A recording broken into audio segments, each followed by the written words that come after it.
Hi, I'm Zach Hassan and I'm a junior doctor from Edinburgh. In this video I'm explaining why I've decided to get the coronavirus vaccine and talking about some of the data behind some of the things that we've heard in the media about it. If you're new to this channel, it's about making healthcare better by improving our knowledge, thinking and skills. So before we jump into the content, 2 caveats. Firstly, this is not medical advice. I'm speaking mainly in my capacity as a patient rather than a doctor today. But what I am going to do is speak about some of the data that helped me make my decision in a easily understandable way that you can go and check up yourself later. Now, secondly, there is a chance that a video like this can come across as preachy. But that's not my intention. Actually, I think that there's lots of reasonable people who are unsure about exactly what is in this vaccine and whether it's safe for them. And we need to be better about addressing people's concerns in a respectful, educational way that doesn't treat all people who are unsure about getting a vaccine as stupid or evil. And I think that really we need to be approaching those people with information and education so that they can make up their own minds, not patronizing them and going, "Oh my god, you anti-vaxxers." I'm going to be honest about the risks and benefits as I see them and where the evidence is incomplete. So, in that spirit, I'm going to be speaking about some of the data. So, let's explain the problem. Coronavirus is the biggest pandemic in our lifetimes. According to the UK government statistics, it has killed 1% of people who have got the virus, and that rises to 11% of the over 75s. Now, that may sound low, but there are 2 reasons that we should actually take this seriously, and not just because it might be your granny or granddad. Between 7 and 15% of people have had symptoms that have lasted for 12 weeks or more. This is what people are calling long COVID, and it can have symptoms such as tiredness, fatigue, and loss of smell. Long COVID may therefore impact on the workforce, and it's certainly going to have an impact on NHS outpatient appointments as the medical profession tries to decide which specialty doctors are best placed to look after these patients. Secondly, the new strain is more infectious, and the lockdowns that are needed to stop it from exponentially spreading are causing damage to our mental health and also our economy. Clearly, we need COVID cases to be falling to 0 as quickly as possible, and to do that, we need a vaccine. I mean, we also need a comprehensive track and trace program that can successfully contain all of the new cases and that doesn't treat contact tracing like this, but that's a story for another day. So, the first thing that we have to figure out is, does this vaccine work? Pfizer has announced that the latest findings from its COVID-19 vaccine study showed the jab to be more than 90% effective in preventing the disease. Now, it's undoubtedly true that the vaccines have got very good media coverage, but if you're not that keen on vaccines to start with, I think it's pretty unlikely that you're going to be convinced by positive media coverage and politicians telling you that you should get it. So what's the actual evidence? So firstly, this is the key graph which has been shown in the applications to the FDA in America for vaccine approval. And it's really very interesting. What it shows us is that coronavirus cases are rising in the placebo group, the people who didn't get the real vaccine, and in the people who got the vaccine, the coronavirus cases start to stop after about 10 to 14 days, and that seems to continue with them getting their second dose at round about this point. The 90% figure for efficacy comes from dividing these 2 different lines by each other. This graph is for the Pfizer vaccine, but there are very similar data for both the Moderna and the Oxford vaccines. The only downside is that with the Pfizer vaccine, we didn't actually see what happened to the people who only had 1 dose of the vaccine, but more on that later. So that's pretty convincing to me that the vaccine works. But there's a problem. The vaccination rates need to be about 60 to 72% to be effective at reducing spread in the population, according to a recent article in The Lancet, which is one of the top medical journals. For comparison, here's some of the data from our uptake of the flu vaccine amongst healthcare staff, and we just about reached that figure about halfway through the flu season, so that really tells you the scale of what we've got to do. But here's the thing. Lots of people, and not just ordinary people, but healthcare workers are skeptical about this vaccine, and we're going to need to think about why if we're going to reach that 60 to 70% target. This is a recent survey which was done, which showed that only about half of people were pretty likely to get the vaccine. And this is the thing, so we need all of those people to not only book an appointment and turn up, but to do that for 2 doses. That's a big ask. Now, before we dismiss these people as just simply not understanding what a vaccine is or being an anti-vaxxer, let's look at the data for healthcare professionals. So an Israeli study was conducted recently, which showed that actually 22% of doctors wouldn't vaccinate themselves, and a much smaller proportion would actually vaccinate their children. Why is this? Now, when these doctors were asked what their reasons were, they cited safety concerns, saying that the vaccine had been produced too quickly and they didn't have trust in the safety process. Now, the other thing that this graph tells me is that people's worries are actually pretty reasonable. They're not, they're based on some kind of conception of the science underlying it. That makes me think that if we treat all these people as if they are anti-vaccine conspirators, we're not going to inspire the trust needed to reach that 75% figure. Now, looking at the reasons here, I've told you why I don't think the coronavirus is just a mild illness that we can avoid vaccination for. I think we need the vaccine to get back on track. But I do think we need to go more into the data to convince ourselves that this is a safe vaccine. I wasn't jumping to be first in line to get the COVID vaccine, but I changed my mind after looking at the data, which is part of the reason why I'm making this video. Now, in my experience, one thing that inspires trust is when you don't try to force a black and white perspective on everybody who disagrees with you. So what I'm going to do is explain how I came to make my decision about it, in the hope that you'll see some of the information and you'll be able to make up your own mind. So, here are the worries that I had when researching this and why I no longer am worried about them.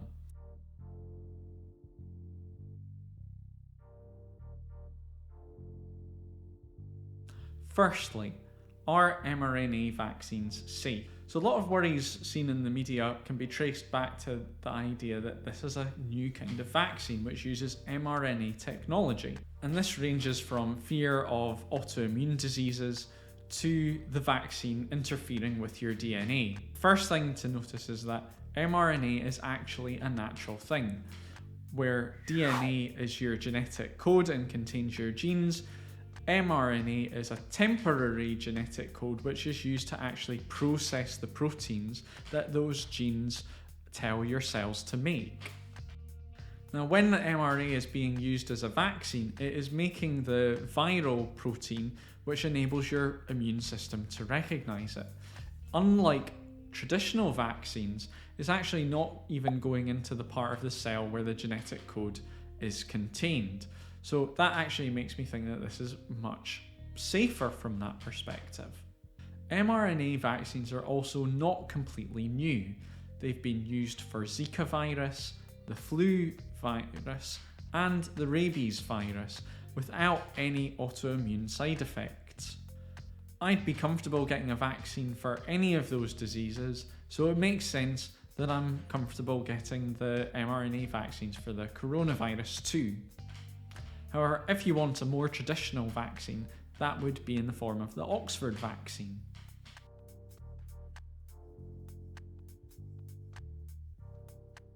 Now, there is a caveat that there might be much more long-term side effects that we don't know about yet, but I think the chance of that is quite low, and I haven't been able to find any evidence that I was worried about. What we do know about safety though is what the clinical trial found.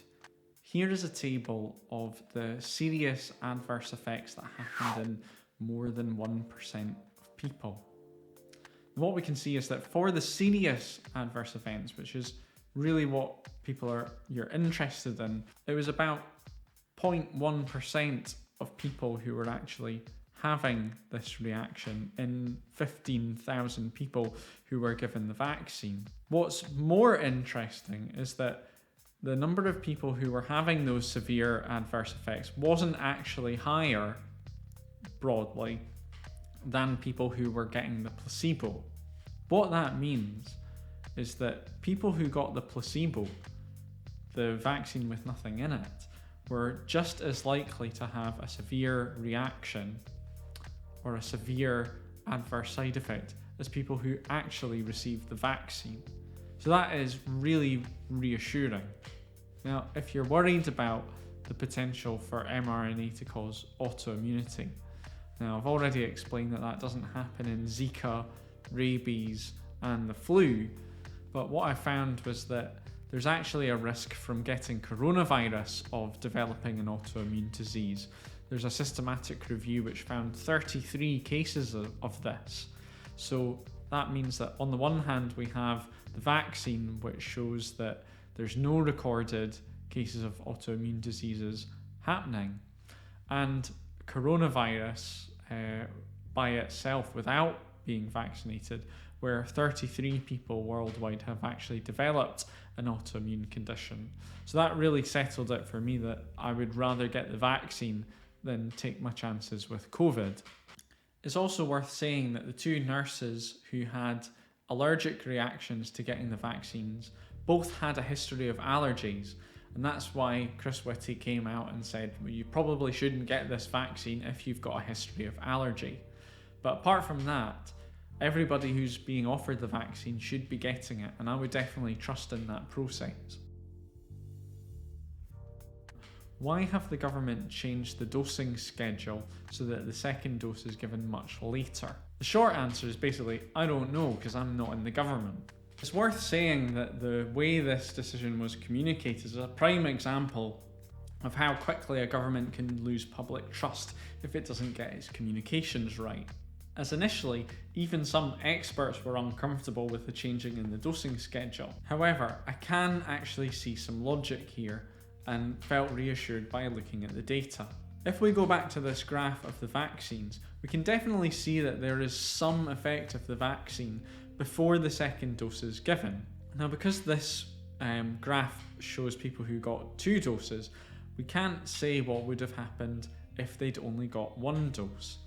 But both the Oxford and the Moderna trials did actually look at that, and here's what they found. 14 days after the first dose, the vaccine efficacy was broadly about the same, a little bit less than 90, but still pretty good.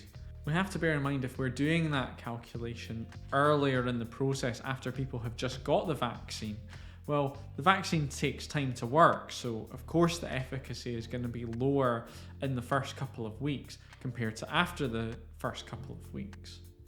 Now, it's possible that if there was only 1 dose, this graph could start curving back up again, but I think that's pretty unlikely because the immune system doesn't tend to work so quickly. These are long-term trends, and we're not really going to know exactly how efficacious that first dose is until we're able to do those studies.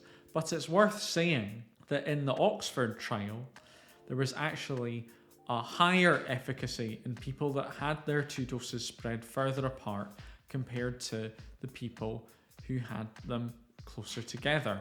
And I think that when I found out that made me a lot more at ease with having my doses of vaccine spread out over a longer period of time. So the question that the politicians and the scientists have to ask is it better to give as many people 1 dose as soon as possible so that we can try to get to that 60 to 72% figure quicker? I think it is, and that kind of makes sense to me, and I'm quite happy to do that, as long as we get the second doses at a later date. Now, the third concern is that there are gaps in the evidence, and this is undoubtedly true. We don't know everything about what these vaccines do, how they work, or what the long-term side effects might be. We also don't know exactly how long the immunity will last. And if it's a short period of time and the virus mutates again, then that could be a problem. Now, the only way that we can find out the answers to these questions is to do more trials, and that's going to take a lot of time. Time that we actually don't have, considering that most of us are going to be making a decision about whether or not to get the vaccine in the next few months. So I don't think we can make a decision having all the answers. We have to decide whether the information we have is good enough. And for me, I just don't think that the gaps in that evidence outweigh the really positive, concrete evidence that the vaccine works and that it's safe. So for me, I would rather take a chance of a 0.1% risk of a serious side effect versus a 1% chance of death from getting coronavirus, or a 10% chance of getting long COVID, which I'm much more worried about. So that's how I've reasoned through the decision to get vaccinated. I hope you found this video reassuring and informative for making your own decisions. I'm worried in the UK that we're not talking enough about our reasons for getting the vaccine or not getting the vaccine, and that's making more people worried. So if you think so too, then please share this video and start a conversation. I've put all the sources I used to get me to this decision in the description so that you can look them up for yourself. And the last thing to say is that if you like this video, give it a thumbs up. And if you want to be the first to find out about my new videos, then please subscribe. I'll see you in the next video.